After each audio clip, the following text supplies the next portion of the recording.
How do you feel about Derek Jeter rubbing your head? Do you believe it's superstitious or good luck or just for the fun of it? Well, you know, a lot of people have asked me, actually in '96, I mean, this guy was a rookie. It's my first year here. I didn't know Derek Jeter that well. And he didn't get a hit or two in the first game or two. And one day he walked by and had his bat in his hand, and he took my hat off and rubbed my head. He got 2 or 3 hits. 7 years later, he's got, I guess, like 7,000 hits or something. I don't know. Well, when something happens like that, you got to keep a good thing going. That's exactly what Derek Jeter did throughout his career. They formed a very unique bond. Now, obviously, when the news of Zimmer's passing broke tonight, Jeter was at work playing against the A's. But post-game, he talked about Don Zimmer.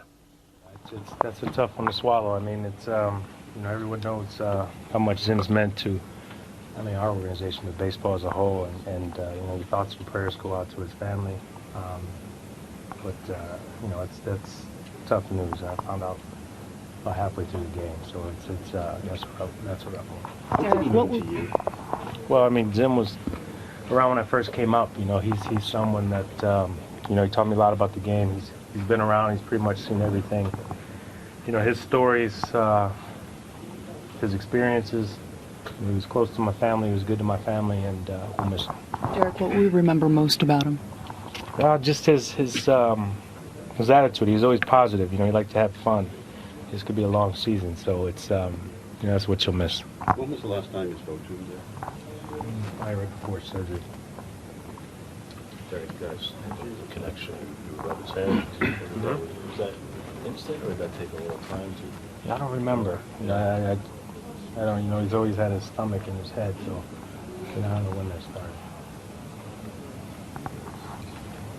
There's already one moment or story about him that stands out to you for the 8 years you guys were together? Or yeah, I don't know if there's one. I mean, there's a lot. I could sit here and talk to you for days about Zim, but yeah, it's a tough one. What are your thoughts on the day that he confronted Pedro? I mean, here's a 70-something-year-old coach doing. Yeah, I mean, that was him. You know, he was a fighter. You know, he was intense. So that I think that exemplifies him. You know, he was into the game, and it was fun to be around. Derek, how does something like that spread through the clubhouse? I found out about halfway through. I don't know when anyone else found out. What were your emotions at that point when you did find out? It's tough. I mean, you know, he's struggling a little bit, but it's tough. So I will miss him.